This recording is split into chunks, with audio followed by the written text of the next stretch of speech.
हम लाते हैं top news, आपके फेवरेट टॉक शोज और अनलिमिटेड एंटरटेनमेंट सिर्फ यूट्यूब पर। अगर आपने अभी तक हमारा चैनल सब्सक्राइब नहीं किया तो अभी सब्सक्राइब करें और बेल आइकॉन को क्लिक करके हमारी लेटेस्ट वीडियोस के बारे में अपडेट जानें।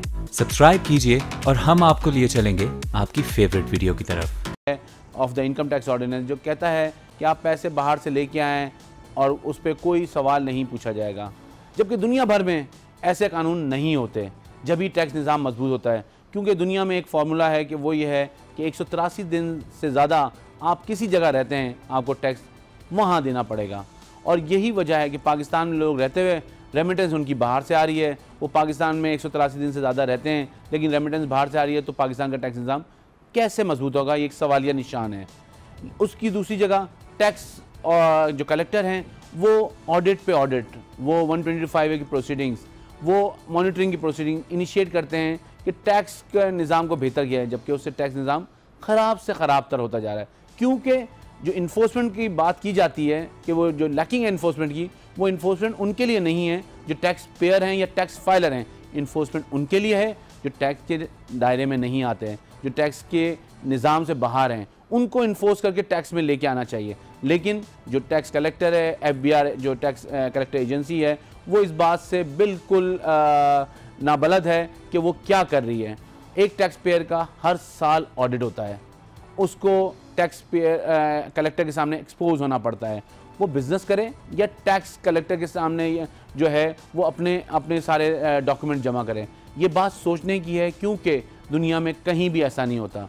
दुनिया में अगर 2 साल बाद आपका ऑडिट होता है और उसके बाद फिर आपको 2 साल 3 साल छोड़ दिया जाता है, मुख्तलिफ वहाँ लोगों के मॉड्यूल्स हैं जहाँ पे उनको कहते हैं कि आप 2-3 साल तक आपका ऑडिट नहीं होगा। लेकिन पाकिस्तान में कानून जो इनकम टैक्स का है उसमें ऐसा प्रोविज़न है जिसमें हर साल आपका ऑडिट होता है और टॉप ऑफ इट आपको मॉनिटरिंग भी करवानी पड़ती है। तो दोनों ऑडिट प्रोसीडिंग्स हैं और दोनों साइमल्टेनियसली चलती हैं, जो किसी तरह भी किसी भी टैक्स निज़ाम को मजबूत नहीं कर सकती, क्योंकि ये डिस्ट्रस्ट पैदा करती हैं।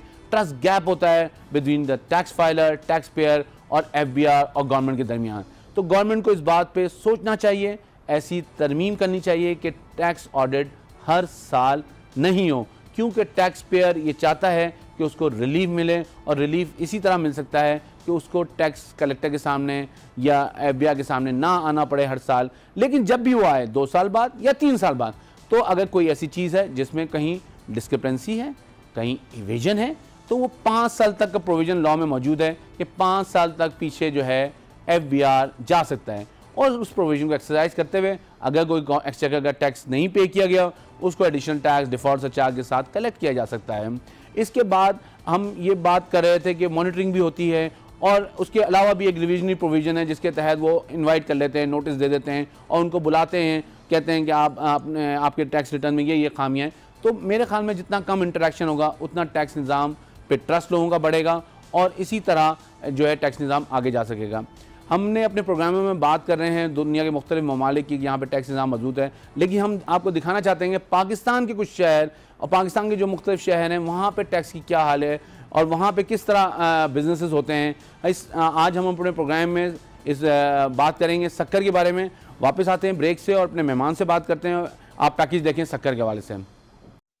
ये है सिंध का तीसरा बड़ा शहर सक्खर, जो सिंध के मगरबी किनारे पर वाक़ है। अपनी सकाफत और तहजीब की वजह से मशहूर इस शहर में जिद्दत के साथ देहाती तर्ज जिंदगी अभी तक मौजूद है। सक्खर ने तरक्की याफ्ता दुनिया की चादर ओढ़ी और अपने अंदर अपनी सकाफतों को कायम रखा। इस शहर में एक तरफ सक्खर बैराज तो दूसरी तरफ हजारों साल पुराने मज़ारात वाक़ हैं। हिंदू बरादरी का सबसे बड़ा मंदिर साधु बेला भी सक्खर के हिस्से में आता है। सक्खर डिवीजन की कुल आबादी 5.5 मिलियन के करीब है, लेकिन यहाँ के अवाम कई मुश्किलात से दो चार हैं। गंदे पानी की नक्कासी, सड़कें टूट फूट का शिकार, सॉलिड वेस्ट मैनेजमेंट सिस्टम बेकार, अस्पतालों में बेहतर सहूलतें ना होना और स्कूल कॉलेजेस में तालीम की शरह की तादाद बहुत कम दिखाई देती है। USAID फंड की जानिब से 20 स्कूलों की तामीर का बेड़ा सिंध के कई शहरों के लिए उठाया गया, जिसमें सक्खर के 13 स्कूल कायम करना थे जो अभी तक ज़ेर तामीर हैं।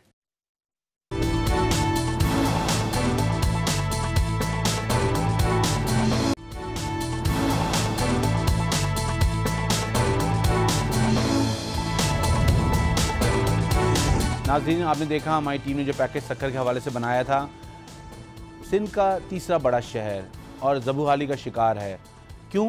क्योंकि वहाँ पे जो टैक्स का पैसा है वो सही तरह उसको लगाया नहीं जा रहा, तालीम पे भी नहीं, सेहत पे भी नहीं, इंफ्रास्ट्रक्चर पे भी नहीं।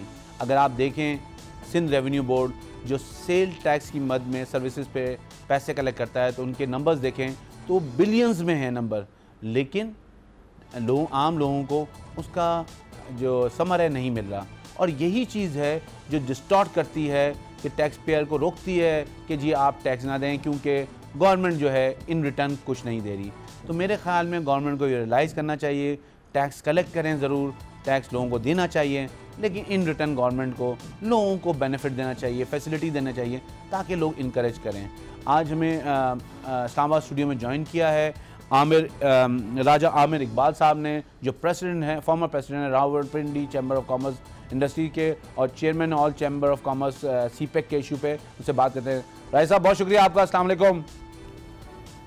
वालेकुम सलाम सर। सर आपको जहमत हमने दी है कि हम टैक्स के निज़ाम को कोशिश कर रहे हैं कि एक कंसेंसस डेवलप करें, डिबेट करें कि किस तरह बेहतर किया जाए। तो आपके ख्याल में जो पाकिस्तान का मौजूदा टैक्स निज़ाम है, क्योंकि आपकी बड़ी गहरी नज़र है, तो आप क्या समझते हैं इसमें क्या ऐसी चीज़ है जिसकी वजह से ये टैक्स निज़ाम आगे नहीं बढ़ रहा, टैक्स पेयर नहीं बढ़ रहे, और क्या इसमें तरामीम करने की ज़रूरत है जिससे ये आगे जा सकता है? देखिए मेरे ख्याल में सबसे बड़ा तो ट्रस्ट डेफिसिट है। जो हुकूमत पैसे कलेक्ट करती है उसका जो ट्रिकल डाउन इफेक्ट आना चाहिए पब्लिक पर वो नहीं आता है। वो जो पैसे रेवेन्यू की शक्ल में लिए जाते हैं उसका कोई आउटपुट दिखाई देना चाहिए, वो आउटपुट नहीं दिखाई देती। एक तो सबसे बड़ा ये अलमिया है।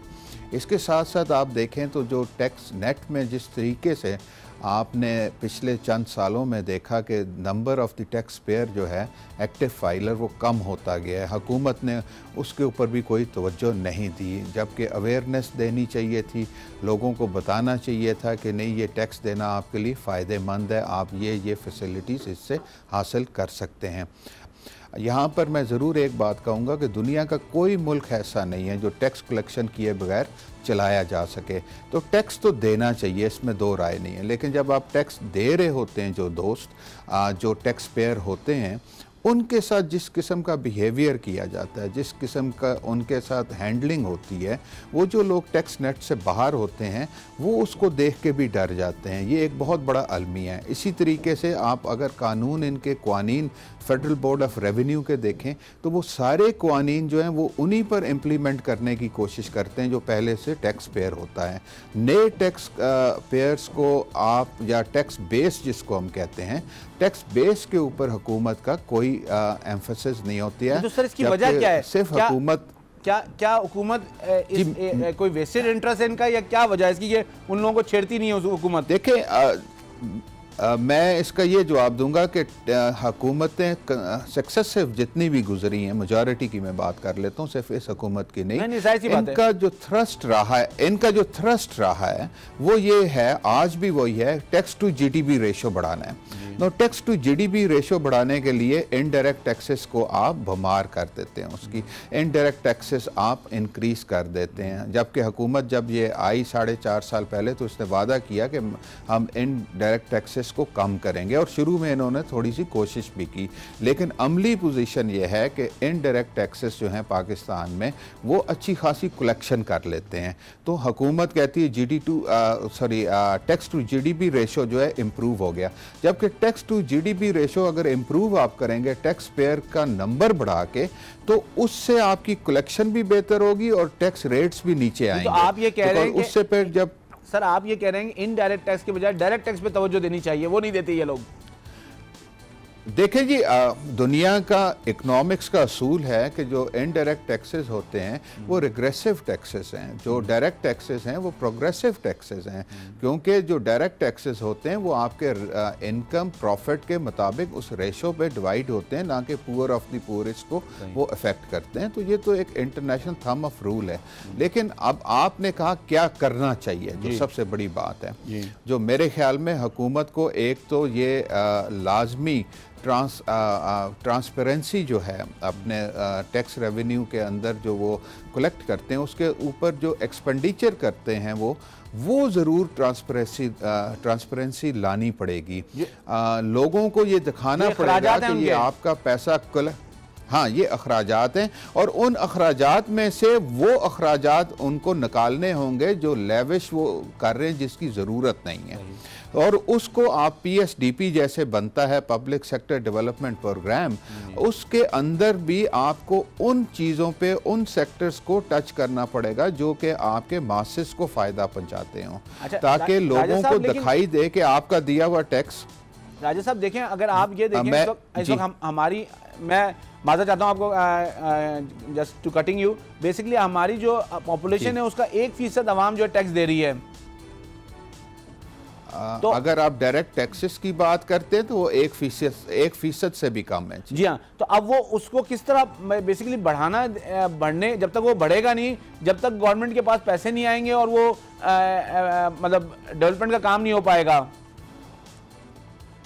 देखें, डेवलपमेंट का तो काम हो रहा है, जबकि ये हुकूमत आई है तकरीबन आप 22 से 25% सालाना आपका रेवेन्यू बढ़ता गया है, लेकिन उसके साथ साथ जो आपके पब्लिक डेट का हुजम है ये कितना ज़्यादा बढ़ चुका है, जो कि तकरीबन 25,000 अरब रुपए के लगभग हो चुका है।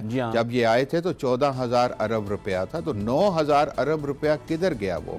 देखें ना, आम पब्लिक ये पूछती है कि वो जो पैसा आया जो 90 बिलियन US$ रफली बनता है, जो आपके पब्लिक डेट में एडिशन हुई है, इसके अलावा आपके रेवेन्यू जो हैं वो दुगने से ज़्यादा हो चुके हैं जो कलेक्शन है। राय साहब, हमें एक ब्रेक लेना है, ब्रेक से आगे वापस आके आपसे बात करते हैं। नाज़रीन, वापस आते हैं ब्रेक से और फिर बात करते हैं इस पर।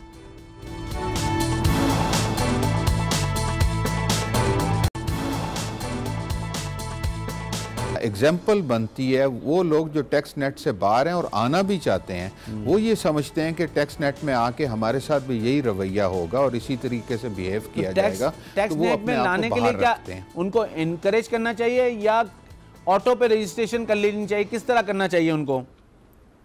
देखें, टेक्निकली तो ऑटो पे रजिस्ट्रेशन आपकी हुई है, क्योंकि ये काफ़ी साल हो चुके हैं कि आपने अपना जो कंप्यूटराइज नेशनल आइडेंटिटी कार्ड जो CNIC है उसको आपने अपना टैक्स नंबर डिक्लेयर किया हुआ है, तो वो तो कोई ऐसा मसला नहीं। अगर विल हो तो आप उसको रजिस्टर्ड तो आपने किया हुआ है, आपने उनको, सिर्फ आपकी कैपेसिटी नहीं है, मेरे मुताबिक FBR की कैपेसिटी नहीं है, वरना जो अरबों रुपए की ब्लैक इकॉनमी चल रही है आप उसके ऊपर क्यों नहीं हाथ डालते हैं? और आमिर साहब, आपको चाहिए है कि जो पॉलिटिकल विल भी आपको नजर आती है, पॉलिटिकल विल इस पे?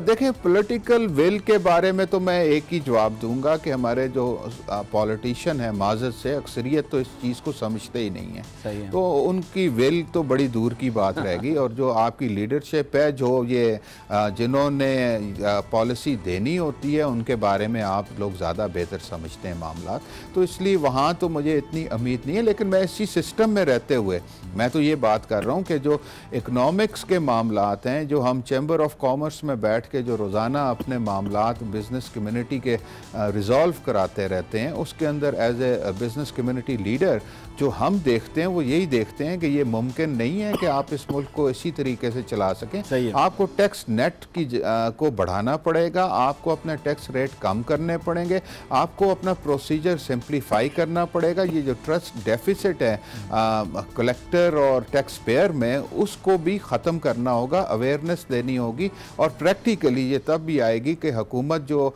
आपसे रेवेन्यू कलेक्ट करता है उस कलेक्शन को अमली तौर के ऊपर पब्लिक की नज़र में दिखाई दे कि ये पब्लिक के ऊपर लगा है और अफादियत हुई है हुकूमत के ख़र्चे से, ना कि ये पता चले बाद में जिस किस्म के स्कैम्स निकलते हैं। अब तो एक नया ट्रेंड आ गया कि मौजूदा हुकूमत अपने ही अदारों को ब्लेम करना शुरू कर चुकी है। पहले होता ये था कि एक हुकूमत जाती थी तो दूसरी उसके बारे में बताती थी कि इन्होंने ये किया है।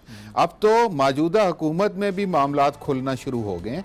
तो इन मामलात को जो बिल्कुल कम्युनिटी देखती है। आप सीपेक की कमेटी के, आप चैम्बर्स के रिप्रेजेंटेटिव हैं, चेयरमैन हैं, आप मुझे बताएं सीपेक से पाकिस्तान के टैक्स निज़ाम को क्या फ़ायदा पहुंचेगा? क्या एक्सचेकर को रेवेन्यू आने वाला है? ये जो कहती है हुकूमत के टर्न अराउंड है, ये तो ये कैसे टर्न अराउंड है? देखिए, जो सी पैक है, पहले तो मैं आपको इसके मुतालिक बता दूं कि रावलपिंडी चैम्बर ऑफ कॉमर्स जो है वो सालाना ऑल पाकिस्तान चैम्बर्स कॉन्फ्रेंस कराता है। प्रेसिडेंट्स पूरे पाकिस्तान के चैम्बर्स के बूरबंद पीसी में इकट्ठे होते हैं। इस साल भी जिस वक्त मैंने चेयर की वो मीटिंग, प्रेसिडेंट था मैं, तो हमने ये जनवरी में इसको बूरबंद में हमने एजेंडा पॉइंट रखा हुआ था उस मीटिंग में, और उसमें पूरे पाकिस्तान की बिज़नेस कम्युनिटी के लीडर्स, प्रेसिडेंट्स डिफरेंट चैम्बर्स के और साथ साथ ट्रेड बॉडीज़ के मुख्तलिफ चेयरमैन वहाँ तशरीफ़ लाए, और बिज़नेस कम्युनिटी ने बड़ा वाज़े एक डिक्लेरेशन दी थी जिसमें यह कहा था कि CPEC is a game changer for Pakistan economy, but not just through the rhetorics. यानी सिर्फ रेट्रिक से आप इसको नहीं कह सकते हैं, you have to come up with a very concrete steps, और वो कंक्रीट स्टेप्स जो हैं वो हुकूमत वक्त ने लेने हैं, वो बिजनेस कम्युनिटी तो असिस्ट कर सकती है। तो ये कैसे होगा सर? हम ये अगर कहते आप हैं कि नहीं देखें, मैं तो सिर्फ पर्टिकुलर टैक्स की बात करूं तो टैक्स रेट जो सीपैक की कंपनीज के लिए है, वो जो चाइनीज आ रहे हैं वो पाकिस्तानियों के लिए हैं।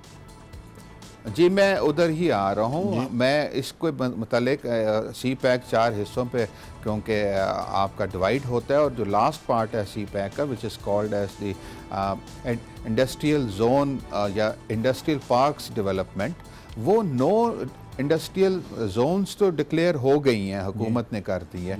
जब तक वो इंडस्ट्रियल जोन्स बनेंगी नहीं, वहाँ पे इंडस्ट्री लगेगी नहीं, टैक्स कलेक्शन के मद में सिवाय आपके जो कंटेनर्स यहाँ से ट्रांजिट रूट इस्तेमाल करेंगे, आपको कोई कलेक्शन होने वाली नहीं है। तो इसलिए हम बड़ा क्लियर हेडेड हैं। बिजनेस कम्युनिटी कहती है कि टैक्स कलेक्शन या टैक्सेशन पाकिस्तान की जो है वो फ़ायदेमंद तब होगी इस सी पैक से, इंडस्ट्रियलाइजेशन अगर पाकिस्तान में होगी। अदरवाइज तो आपने या उसके ऑक्ट्राय से कितना आप पैसा कलेक्ट कर लेंगे? नहीं, वो ठीक है, लेकिन जो कॉन्ट्रैक्टर्स हैं उनके जो रेट ऑफ टैक्सेशन है वो सीपैक कंपनी वालों के वो ज़्यादा, वो पाकिस्तान और उनके रेट सिमिलर है, तो कुछ ना कुछ तो पाकिस्तान के एक्सचेकर में आना शुरू हो जाए।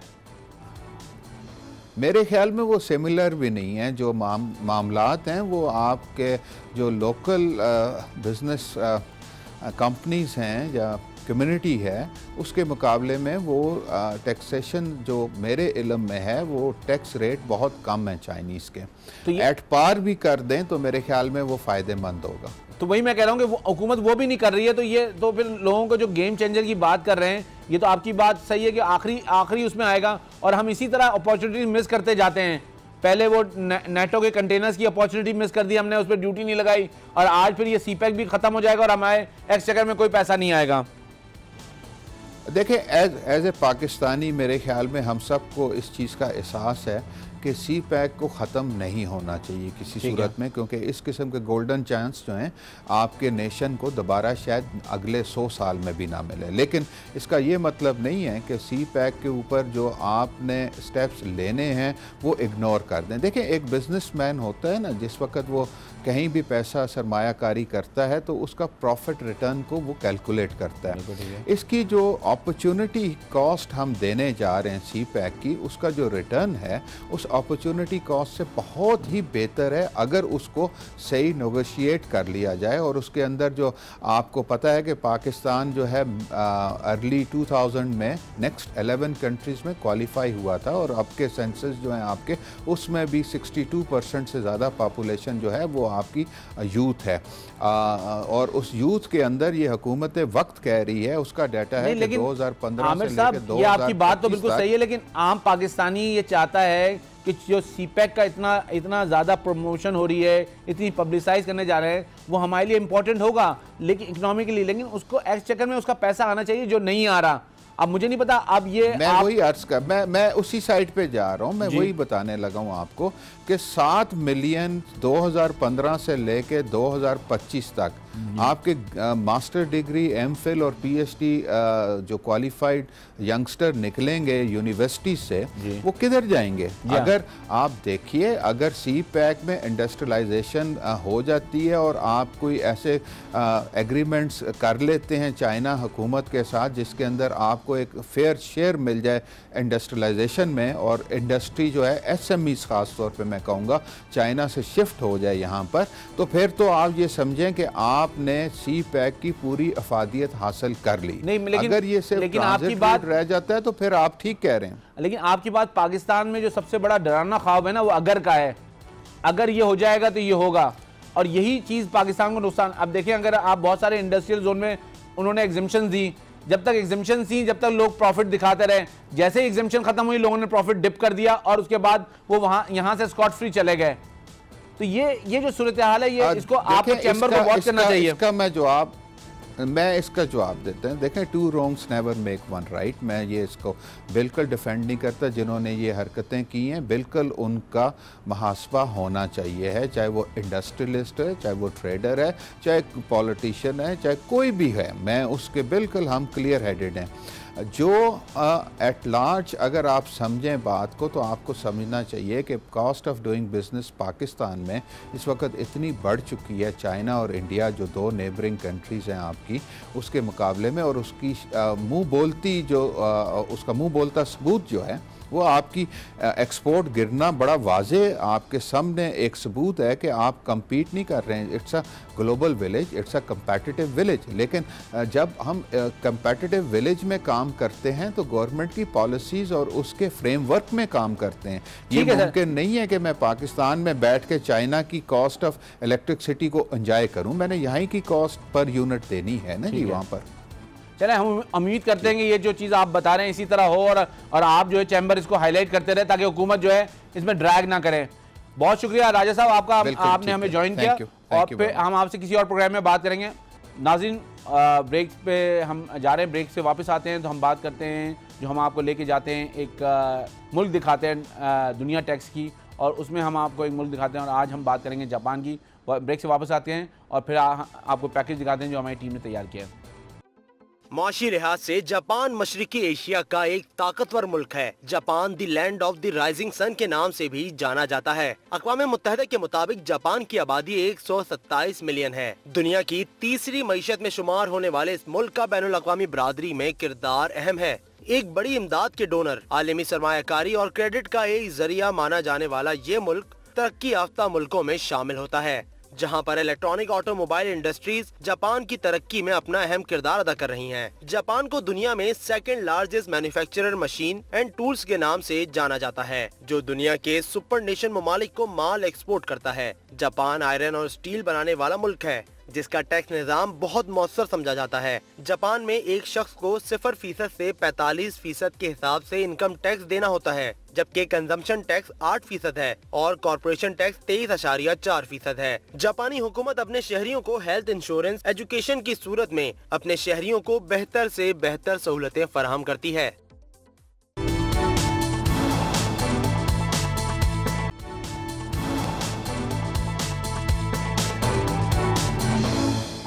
नाज़रीन, आपने देखा ये पैकेज जिसमें हमारी टीम ने जो जापान के हवाले से बताया था कि जापान जो है वहाँ पे लोगों को क्या सहूलियात हैं, टैक्स का निज़ाम कैसा है।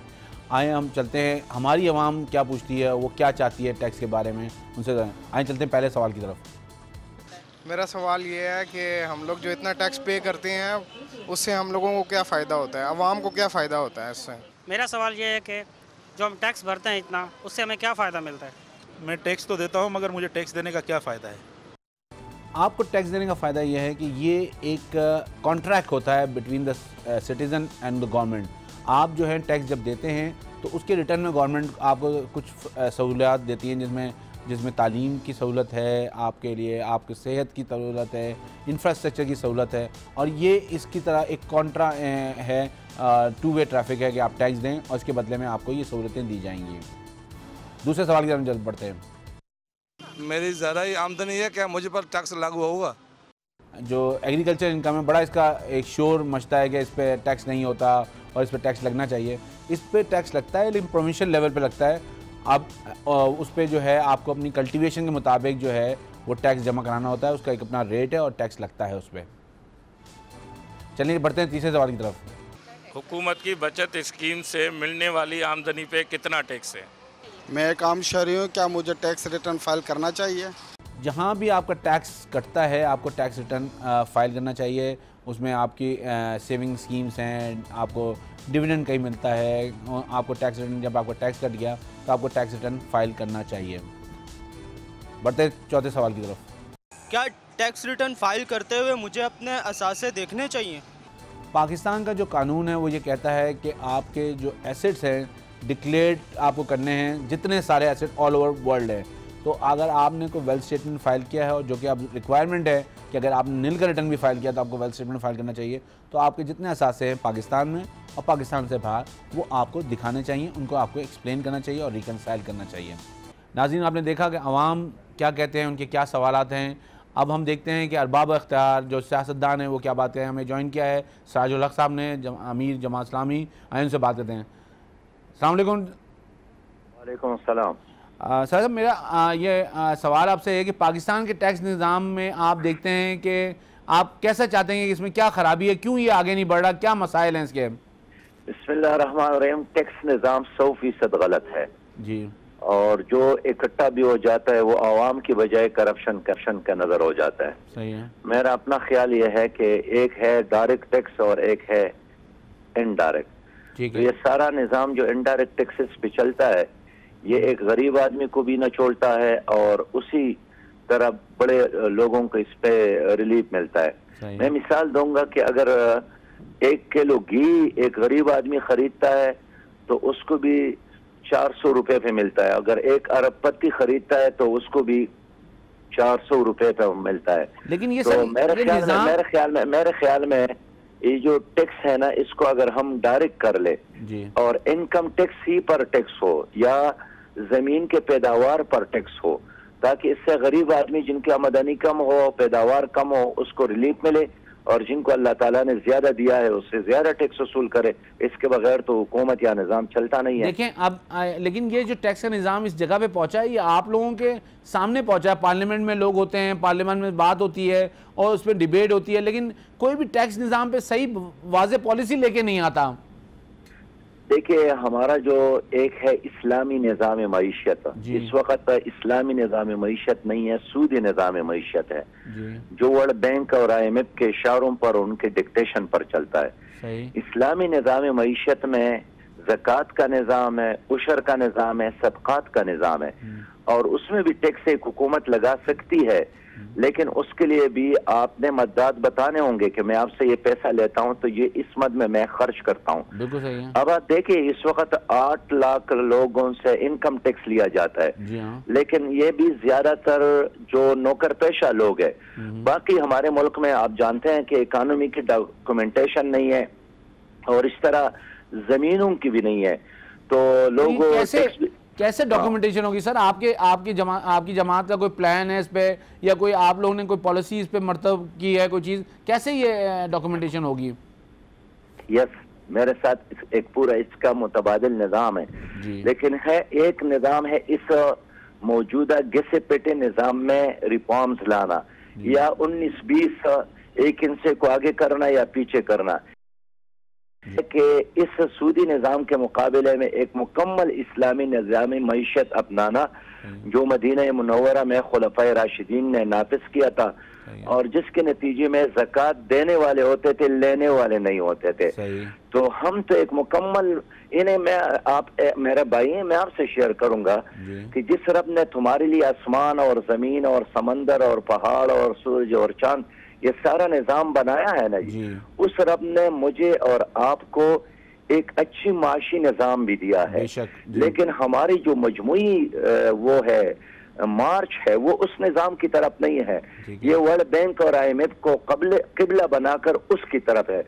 इसलिए अगर अल्लाह ताला ने मुझे एक दिन भी हुकूमत दी तो मैं इस पूरे निज़ाम को यानी एक तरफ रखकर उस निज़ाम को नाफिज करूंगा जो अल्लाह का है, अल्लाह के रसूल का है। उसमें इज्तिहाद का दरवाज़ा खुला है, उसमें तदबीर और हिकमत के तमाम दरवाजे खुले हैं, लेकिन सूदी निज़ाम जब तक होगा आप इस तरह रोएंगे और मैं भी इस तरह रोऊंगा। सही सही सही। मैं आपसे ये भी पूछना चाहूँगा कि ये जो आप देख रहे हैं कि पनामा के बाद करप्शन की बात बहुत ज़्यादा हाइप क्रिएट कर गए, इससे पहले टैक्स पे लोग बात नहीं करते थे, तो इसकी वजह क्या थी? देखिए, जमात इस्लामी 1996 से करप्शन के खिलाफ मुहिम चला रही है जी। और आपको पता होगा पहला धरना हमने करप्शन के खिलाफ दिया था जिसमें हमारे 3 कारकुनान भी शहीद हो गए। ये वही मुहिम है कि चलता चलता यहाँ तक अब ये पहुंची है।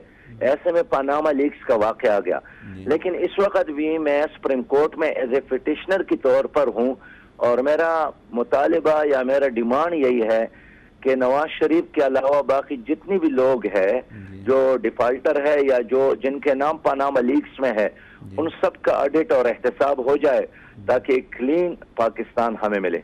सही। अब आप ये देख रहे हैं, ये जो इसाक डार साहब के जाने के बाद डॉलर जो बढ़ना शुरू किया, आप क्या समझते हैं, क्या ये कंट्रोल था या ये कोई नेचुरल इसका इम्पैक्ट है? देखिए, हमारे मुल्क की जो माशी पॉलिसी है या जो इस वक्त मईशत है, इसको आप कह सकते हैं एक मसनूई मईशत। सही है। यानी ये इसका कोई बेस नहीं है। सही है। ये एक मसनूई और आरजी अरेंजमेंट की बुनियाद पर है। ठीक है। और यही वजह कि एक वक्त आप बहुत तरक्की और फिगर कुछ बहुत ज्यादा आपको नजर आएंगे और अगले मरहले फिर आपको कुछ और नजर आएंगे। तो ये जिन जिन ममालिक में, जिस तरह अफगानिस्तान के इकानमी है, वो भी बिल्कुल एक मसनूई इकानमी है और एक दिन के लिए अगर वर्ल्ड बैंक और IMF अपना सहारा वापस लेता है तो पूरा मुल्की निजाम आराम से बैठ जाते हैं। यही हाल पाकिस्तान का है। तो मेरे साथ इसका एक मुतबादिल निज़ाम मौजूद है, लेकिन ये तभी होगा जब अल्लाह ने मुझे मौका दिया। साहब आपको बहुत शुक्रिया, आपने हमें ज्वाइन किया। फिर हम किसी प्रोग्राम में आपको ज़हमत देंगे।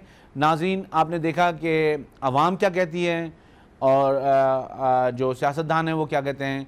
सब यही बात करते हैं कि पाकिस्तान का टैक्स निज़ाम मजबूत होना चाहिए और हम भी यही बात करते हैं कि पाकिस्तान का टैक्स निज़ाम मजबूत होना चाहिए और उसमें कोई बहुत ज़्यादा रॉकेट साइंस नहीं है, कोई बहुत ज़्यादा तरमीम की ज़रूरत नहीं है। लेकिन बात यह है कि जो भी निज़ाम हो वो सही और इस्लाही तौर पे एक सही निज़ाम हो जिसमें आम आदमी जिसकी आमदनी कम हो उसको कम टैक्स देना पड़े और जिसके पास आमदनी ज़्यादा हो उसको ज़्यादा टैक्स देना पड़े। इस तरह ये निज़ाम आगे बढ़ सकता है और इसी तरह पाकिस्तान के आम आदमी को इसका समराद मिल सकते हैं। इस बात के साथ मुझे इजाज़त दी है। अल्लाह हाफ़िज़।